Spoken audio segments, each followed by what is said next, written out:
Viral ini guys, ribuan peternak lele yang ada di Kediri, Indonesia pamer cuan triliunan. Gila, triliunan cuannya cuman dari ternak lele doang loh. Wih, hebat banget ini loh. Tapi teman-teman tahu nggak sih, ini sebetulnya kabar baik dong? Iya betul. Tapi lu tahu nggak, kabar ini sebenarnya juga berbahaya bagi perekonomian Indonesia. Loh kok bisa? Apa hubungannya sama perekonomian Indonesia? Jangan-jangan ada hubungannya juga dengan pelemahan rupiah. Jangan-jangan ada hubungannya juga sama devisa Indonesia. Apa hubungannya sama ternak lele?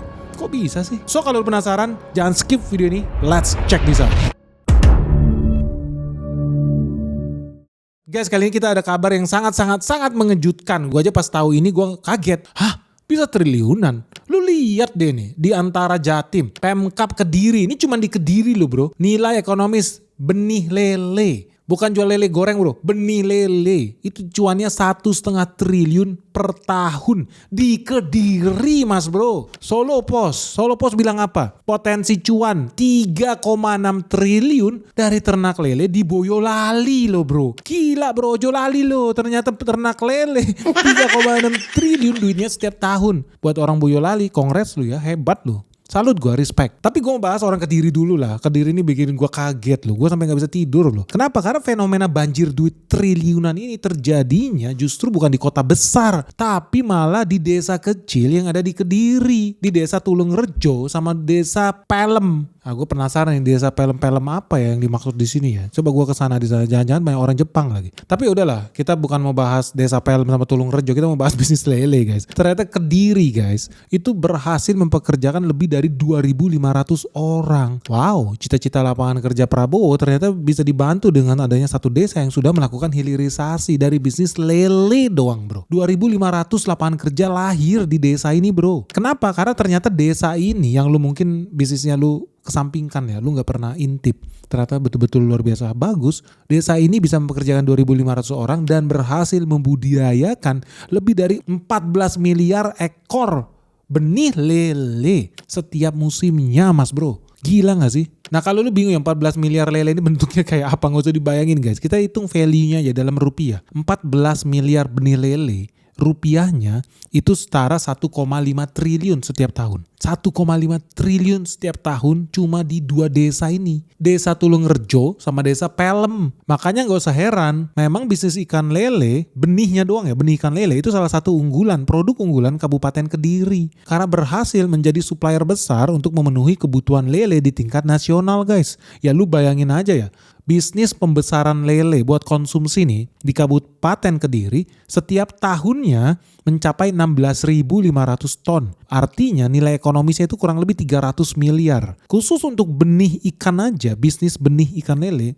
yang 14 miliar ekor setahun itu nilai ekonomisnya setara 1,5 triliun setiap tahunnya. Makanya teman-teman gak usah heran ya, menurut data memang resmi, gue kan juga penasaran bener gak nih. So gue cek nih data ke BPS, lu tahu hasilnya apa? Di tahun 2022, desa yang ada di Kediri, Jawa Timur ini memang gak usah heran bisa menjadi penghasil lele terbesar nomor 3 di Indonesia. Lihat layar kaca guys. Provinsi penghasil lele terbesar di Indonesia nomor 1 Jawa Barat. Oke, lebih dari 250.000 ton setiap tahunnya. Peringkat 2 ada Jawa Tengah, hampir 200.000 ton setiap tahunnya. Juara 3, wow, ada Jawa Timur. Jawa Timur itu nilainya kurang lebih 150.000 ton setiap tahunnya. Jadi memang faktanya dalam konteks perikanan ya, Jawa Timur itu ya salah satu sentra produksi ikan air tawar yang terbesar di Indonesia. Dan begitu melimpahnya guys lele yang ada di Kediri, mereka gak cuma jual benih lele. Ternyata mereka juga terinspirasi dengan program hilirisasi guys. Gue kira cuma bisnis nikel aja yang hilirisasi ya, tapi ternyata bisnis lele udah lakukan hilirisasi. So lu gak usah heran kenapa mereka bisa jadi triliuner. Karena ternyata mereka banyak bikin terobosan pengolahan lele. Mereka bukan lagi cuma jual ya dalam bentuk sumber daya alam. Kalau bilang pertambangan ornya itu doang enggak. Mereka ternyata olah. Ya lu bayangin aja. Zaman dulu ya peternak cuma bisa jual ikan lele dalam bentuk ikan mentah, ikan segar. Nah sekarang ternyata udah banyak pelaku usaha UMKM nih yang ada di Kediri berhasil membuat terobosan hilirisasi ikan lele guys. Contohnya mereka bikin sate lele, keripik lele, nugget ikan lele, bahkan bikin abon lele. Dan dari sini udah bisa lihat ternyata ada begitu banyak inovasi ya terkait ya bisnis olahan ikan lele ini guys. Jadi anyway guys, kenapa gue mendadak bahas soal lele ini? Karena kemarin gue ketemu banyak orang-orang yang katanya bilang makanan sehat di Indonesia makin susah, makanan bergizi itu makin mahal. Sebetulnya enggak, lu tuh butuh makanan yang punya kandungan protein yang tinggi. tinggi. Nah banyak orang yang bilang kandungan protein tinggi berarti cuma bisa makan daging. Enggak. Salah satu protein tinggi itu gak mesti sapi, gak mesti ayam. Salah satu protein tinggi itu lu makan ikan salmon. Gak salah lu, ikan salmon kan mahal. Lu tahu gak ikan salmon kandungan proteinnya berapa? Kandungan proteinnya itu setara 20 gram per 100 gram ikan salmon. Mahal gak ikan salmon? Iya, karena banyak yang kita impor juga ikan salmon. Tapi teman-teman tahu gak, kalau mau kita pengen Indonesia jadi lebih baik lagi, lebih maju lagi, lebih sejahtera lagi, mau gak mau anak-anak kita harus tambah pinter. Makanya ada program MBG. Nah kenapa gue pengen bikin video ini dan wajib video ini viral guys? Karena ternyata untuk bikin Indonesia bebas dari stunting, untuk bikin Indonesia gizinya, IQ-nya naik, sebetulnya cuma butuh sekitar 30 gram per hari. Kebutuhan protein yang harus dipenuhi dan itu nggak mahal. Tapi Pak, salmon kan mahal. Tidak. Ada pilihan ikan yang jauh lebih murah dari ikan salmon. Ternyata kandungan proteinnya tidak kalah banyak. Namanya siapa? Ikan lele. Ini betul-betul dianggap sebagai superfood kalau di luar negeri. Karena ikan lele dalam hitungan 100 gram ikan lele minimal itu ada sekitar 16 gram protein di sana. Lu bayangin. Salmon itu 20 gram. Ikan lele ternyata cuma beda tipis. Dia ada di 16 gram, tapi harganya jauh lebih murah dibanding ikan salmon. Jadi kalau di sini masih ada orang yang bilang, wah susah ngasih makanan bergizi yang terjangkau, tidak. Lu bisa kasih ikan lele. Apalagi kalau teman-teman tahu ya, ikan lele itu punya banyak keunggulan guys dibandingkan ikan salmon. Pertama, kalorinya lebih rendah. Lele itu cuma 105 kilokalori. Salmon itu 200 kilokalori. Jadi kandungan kalorinya lebih rendah. Lemaknya juga lebih sedikit. Lele itu cuma sekitar 2-5 gram kandungan lemaknya. Salmon itu bisa sampai 15 gram lemaknya. Kandungan protein hampir sama, beda tipis. Lele 18 gram, salmon 20 gram. Nah yang penting ini kandungan merkurinya. Nah kandungan merkuri ini racun guys. Salmon itu banyak yang dikembangbiakkan di perairan, air laut. Air laut itu banyak mengandung merkuri. Dan lu harus curiga nih kalau lu makan ikan-ikan laut, itu ya makin kesini makin banyak racun di situ. Apalagi mereka dikembangbiakan berdempet-dempetan. Makanya banyak ikan salmon itu sebetulnya nggak layak buat dimakan loh. Bahkan sampai dikasih pewarna biar warnanya jadi menarik lu makan. Nah kalau ikan lele, ini ternyata ikan lele ini lebih tahan banting kalau dibudidayakan. Jadi ujung-ujungnya lebih sedikit obat-obatan yang dipakai. Karena dia lebih aman nih buat konsumsi harian. Dan dia, gua yakin kandungan merkurinya jauh lebih gede ikan salmon lo yang dari laut itu. Karena zaman sekarang lu buka pembangkit, lu kira limbahnya taruh kemana? Buang ke laut bro. Lu punya sampah dari pabrik, limbah cat, limbah cuci jeans, pewarna, buang kemana? Buang ke laut bro. Buang ke sungai, ujung-ujungnya dari sungai kemana ya? Ke ikan salmon lu itulah. Karena ikan salmon lu ya dari laut bro. Nah jadi dari sini lu bisa lihat ya kalau lu mau masak masakan sehat ya lebih mudah, lebih aman juga, salah satunya ya ikan lele ini. Jadi teman-teman gak usah heran lah kalau buat takaran berat yang sama per 100 gram ternyata ya kandungan proteinnya gak beda jauh dengan harga yang jauh lebih murah ya, dan kandungan nutrisi yang menurut gue cukup tinggi. Ya gak usah heran kalau lele menurut gue cocok buat dikonsumsi, terutama buat kalangan anak-anak yang sangat membutuhkan pertumbuhan yang optimal lah ketika mereka masih kecil ya. Makanya gue aneh ketika ada yang mengkritik kok MBG kasihnya ikan lele, katanya biar anaknya bergizi, harusnya dikasih ikan salmon dong, ikan tuna. Bapak lu coba lu suruh yang beli itu harga jatah satu porsi itu pun maksimal 10.000 perak, lu bisa makan salmon. Jatah MBG yang cuma 10.000 rupiah per satu paketnya, ya enggak lah. Tapi tetap enggak harus kita kasih yang protein tinggi, harus. So apa? Lele. Jadi gue heran kemarin banyak yang nyinyir-nyinyir, masa anak-anak dikasih lele, ya emang kenapa lu nggak tahu ya lele itu ternyata kandungan proteinnya tinggi banget loh, dan ini fakta guys. Apalagi ya lu kalau lu mau tahu ya harga ikan lele itu jauh lebih murah dibandingkan ikan salmon. Harga ikan lele itu sekitar 26.000 per kilogram. Ya tergantung wilayah lu lah ya. Ikan lele itu biasanya sekitar 26.000 sampai 28.000 rupiah per kilogram. Tapi lu udah bisa dapat kandungan protein yang relatively the same dengan ikan salmon yang harganya bisa 2-4 kali lipat lebih mahal. Karena lu buat beli ikan salmon, ya lu habis ke duit berapa? Bisa 60.000 sampai 100.000 guys. Untuk dapetin 100 gram yang sama. Padahal kandungan proteinnya nggak beda jauh bro. Jadi kalau banyak orang-orang yang nyinyir kok anak-anak sekolah kita dibagi ikan lele di sekolah. No, menurut gue itu bagus. Jangan kan ikan lele. Telur aja kandungan gizinya lu bagi 2 butir telur setiap hari itu juga udah cukup banyak kandungan proteinnya. Karena ya tadi gue bilang kita butuh anak-anak kita itu tambah sehat. Enak aja IMF World Bank. Mereka pengen kita itu tambah miskin. Mereka panen dari sekarang. Mereka hancurkan generasi muda kita. Makanya mereka anti banget sama MBG. Ya supaya kita tetap stunting. Tetap gampang dibodoh-bodohin nih sama oligarki-oligarki itu. Makanya mereka anti. Ya bukannya artinya MBG ini program yang sempurna. Tidak, pelaksanaannya juga banyak yang kacrut guys. Gue juga sebel banget ngelihat kok bisa-bisanya ada pengadaan kaos kaki. Nilainya bisa berapa ratusan miliar. Laptop triliunan. Motor listrik.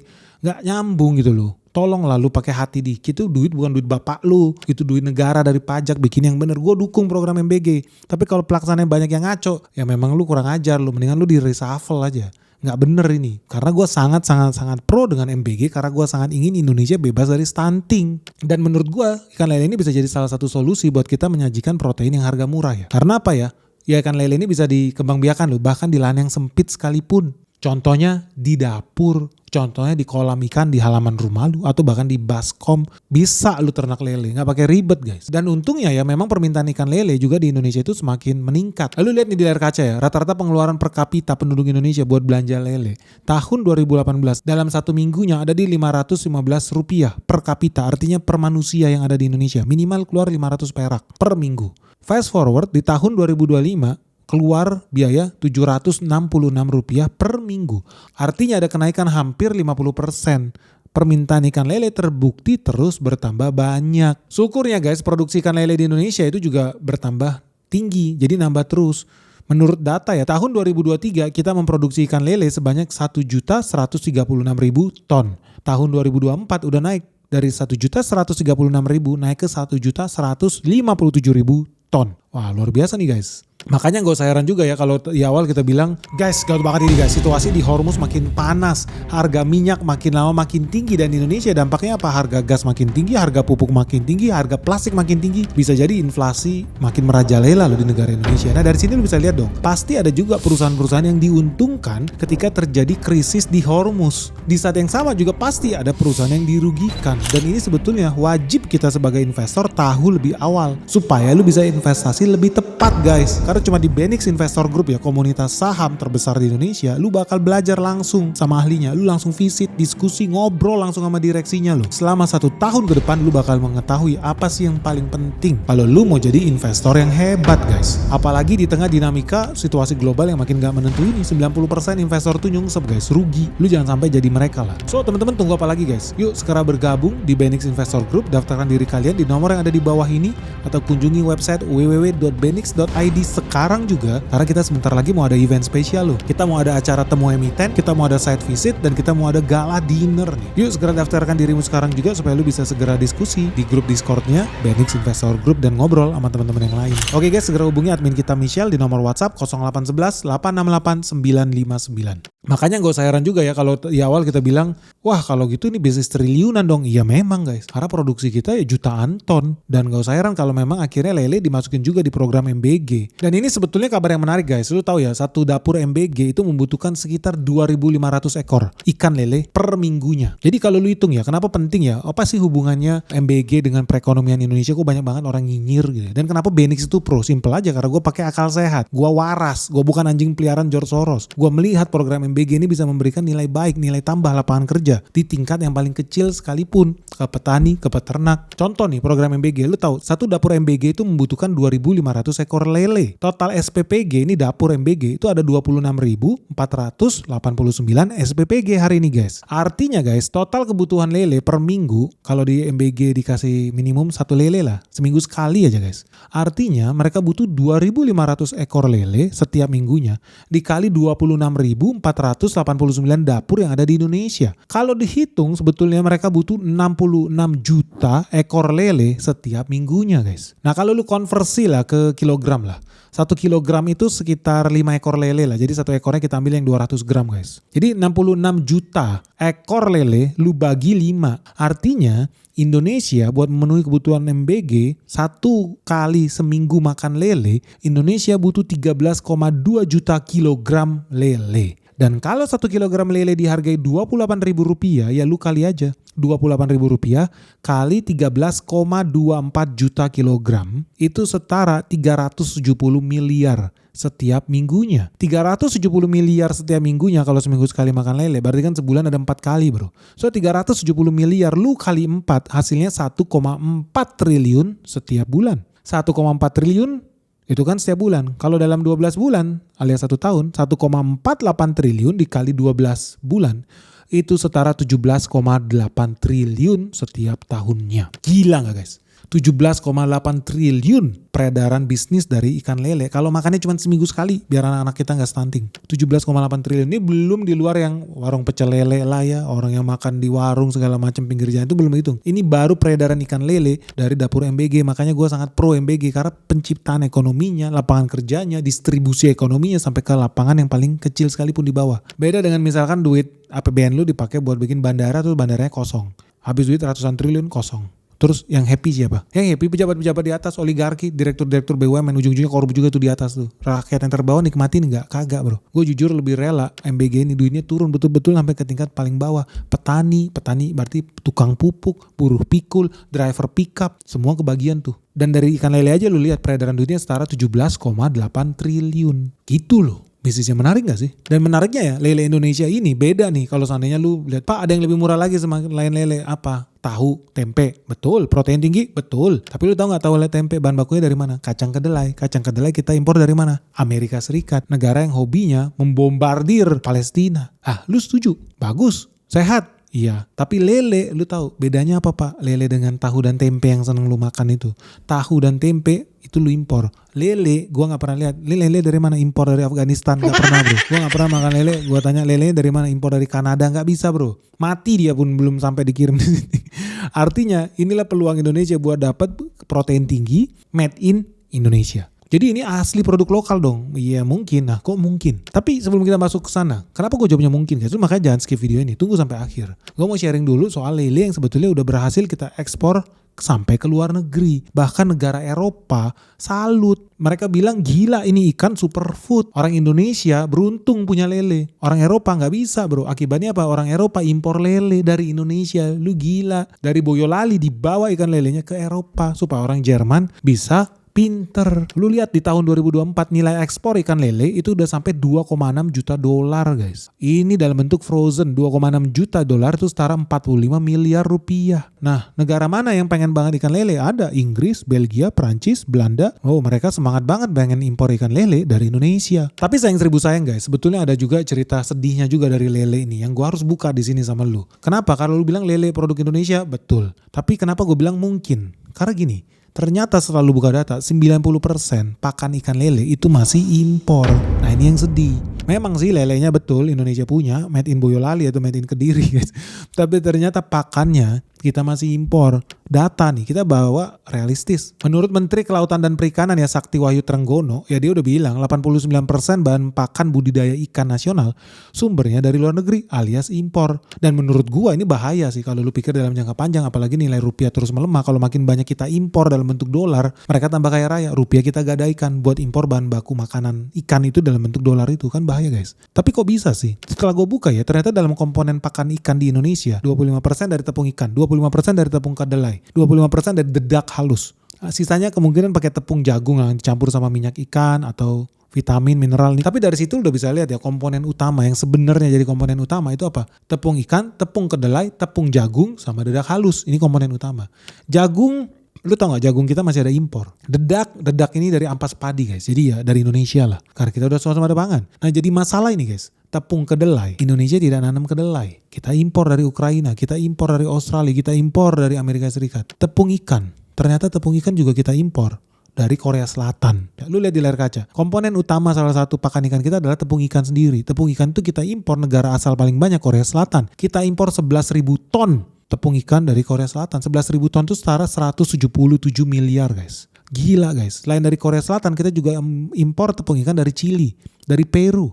Dan ini tragis, nilai impor tepung ikan kita itu tembus 250 miliar loh setiap tahun. Nah bukan cuma tepung ikan, kita juga impor tepung kedelai. Tepung kedelai lihat di layar kaca. Kita impor dari Brazil 3,9 juta ton tepung kedelai buat kasih makan ikan lele ini. Nilainya berapa? 28 triliun bro. Gila. Jadi ini bisnis betul-betul bisnis triliunan. Dan sebetulnya kalau ikan lele makin bagus, makin besar, ya bagus sih. Tapi pemerintah juga harus hati-hati. Artinya impor kita dari Brazil, dari Argentina, dari Amerika Serikat, dari Korea bisa jadi naik signifikan juga. Dan inilah kenapa pentingnya ya Indonesia bisa segera ketemu produk substitusinya. Karena kalau enggak teman-teman harus siap. Makin banyak orang bule yang sadar tentang kehebatan ikan lele, mau nggak mau ya Indonesia pasti harus tingkatin produktivitasnya. That's a good thing. Kita bisa ciptakan lapangan kerja. Tapi Indonesia juga harus pikirkan substitusinya apa biar kita tidak jadi budak peliharaannya Argentina, Amerika, Korea, Brazil. Nah, gimana dong? Nah, sebetulnya ada beberapa solusi sih yang menarik guys. Pertama ya kita pakai pakan alternatif yang namanya BSF. BSF ini Black Soldier Fly. Black Soldier Fly ini mereka bisa bertelur jadi larva-larvanya itu ulet kayak maggot. Maggot itu protein tinggi. Di beberapa negara yang cukup error, maggot itulah yang sebenarnya diolah jadi tepung karena protein tinggi. Manusianya makan maggot, manusia makan cacing. Banyak. Di Jepang ada, di Jerman ada, di Kanada ada.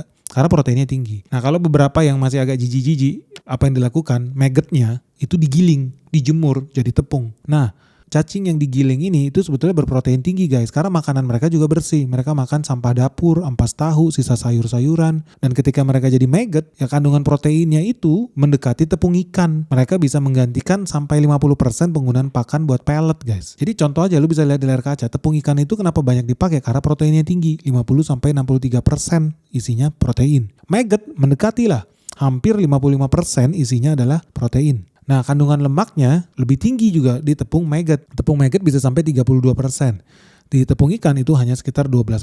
Jadi ini salah satu solusi yang menarik nih kalau kita mau menggantikan tepung ikan dengan tepung maggot. Kenapa? Karena di Indonesia udah bisa mengembangkan tepung maggot sendirian. Udah bisa. Tinggal modal kardus, baskom, ruangan gak begitu besar-besar amat, semua orang bisa mulai mengembangkan maggot nih. Nah ini potensi yang menarik nih yang belum banyak membicarakan karena di Indonesia masih banyak sampah limbah organik yang tidak dimanfaatkan. Padahal bisa jadi buat maggot ini guys. Maggotnya nanti digiling jadi makan ikan.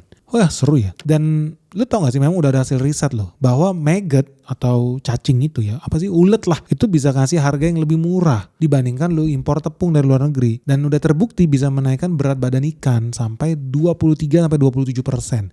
Kalau lu gak percaya lu lihat nih. Hasil risetnya semen Padang nih. Hebat nih gue respect nih sama semen Padang. Gue kira nih jualan semen nih. Ternyata ini bukan perusahaan material bangunan aja guys. Jadi ternyata juga riset soal penggunaan BSF Black Soldier Fly ini menurut semen Padang, ingat ya bukan menurut Universitas Gajah Mabok ya, tapi menurut semen Padang bisa meningkatkan produktivitas ikan. Berat ikan meningkat hingga 23-27%. Dan menariknya kalau pakai pakan komersial pada umumnya itu harganya 12.000 per kilo. Sedangkan kalau pakai maggot itu cuma 4.000 sampai 6.000 rupiah per kilo. Jadi menurut semen Padang kalau dibudidayakan sendiri bisa menekan biaya. Jadi ujungnya bisa jadi lebih murah. Wah luar biasa kan ya. Jadi Indonesia nggak perlu takut lagi kalau dolar naik. Kalau dolar naik nanti harga ikan lele naik lu nggak marah. Kalau lu nggak mau marah ya udah kita wajib mendukung nih pengembangan ya sumber pakan alternatif lah kayak maggot ini ala semen Padang ya. Tapi ya itulah guys sama Indonesia perusahaannya aneh-aneh. Ada yang depan katanya bisnisnya minyak, oil and gas. Tapi ternyata ada bisnis martabak. ada bisnis es krim. Itu realita guys. Ada juga perusahaan yang katanya BUMN jualan listrik. Tapi di belakang layar ada juga bisnis jualan kopi. Ada bisnis hotel. Gimana ya namanya juga Indonesia. Nah ini semen Padang juga salah satu yang unik. Di depan layar gue kira cuma jualan semen ya. Ternyata mereka ada juga analisis BSF. Apa BSF? Black Soldier Fly. Maggot, mungkin mereka biayai hasil penelitian yang menarik juga sih. Besok-besok semoga ada jualan pakan ternak, produksi semen Padang gitu ya. Tapi mungkin lebih bagus semen Padang kalau diversifikasi produk jualan sate Padang aja lah ya. Tapi anyway guys, lu setuju gak sih kalau seandainya hilirisasi lele ini harus kita dukung supaya makin gede nilai bisnisnya, jangan cuma 10 triliun, kalau bisa 1000 triliun. Tapi kan ada konsekuensinya dan Indonesia menurut lu bisa lepas gak sih dari jeratan barang impor itu? Karena bahaya kalau bisnis lele naik terus tetapi ternyata impornya jadi naik terus. Karena semakin banyak yang kita impor artinya semakin banyak rupiah yang kita gadaikan guys. So gimana nih guys solusinya? Solusi apa nih yang harusnya dibantu ya sama pemerintah supaya makin berkembang bisnis pakan alternatif yang sebetulnya lebih murah dibandingkan pakan-pakan impor itu guys. Atau mendingan ya udahlah biarin aja lah kita impor bahan baku dari luar negeri. Nanti tinggal ikan lelenya aja yang kita kasih nilai tambah. Value added supaya harganya lebih mahal dan kita ekspor. Toh penghasilan dalam dolar. Mungkin gak ya Indonesia bisa jadi raja lele di planet bumi ini? Seperti negara-negara Skandinavia yang jadi raja ikan salmon belakangan ini. Gimana menurut lo guys? Mendingan kita tetap impor aja atau cari barang lain yang bisa kita kembangin lokal lah buat kasih makan ikan lele ini. Dan pertanyaan pentingnya guys, lo kan tahu ini channel investasi ya. Ujung-ujungnya gue bakal nanya juga sama lo. Lo tahu gak sih kalau seandainya kita bisa konsisten bisa menjalankan menu MBG, minimal ikan lele, sekali seminggu. Perusahaan apa sih yang bakal diuntungkan? Emiten apa nih yang bakal tambah cuan nih? Kalau makin sedikit orang Indonesia yang stunting. Kalau makin banyak anak-anak Indonesia yang mendapatkan akses ke makanan bergizi gratis dan berprotein tinggi tentunya. Sharing dong, pandangan kalian seperti apa guys? Segera tulis di kolom komentar di bawah ini. Apa alternatifnya? Dan bagus atau enggak sih kalau Indonesia bisa cari pengganti impor itu? Tapi kalau ada, solusinya apa? Atau malah biarin aja impor. Toh nanti kalau bisa kita olah, kita ekspor yang udah value-nya lebih tinggi lagi. Hilirisasi. Menurut lu gimana nih? Oke guys, segera berikan pandangan kalian di kolom komentar di bawah ini. Segera like video Benix dan share video kita sebanyak-banyaknya. Semoga video ini bermanfaat. Salam sehat, salam cuan. Bye-bye.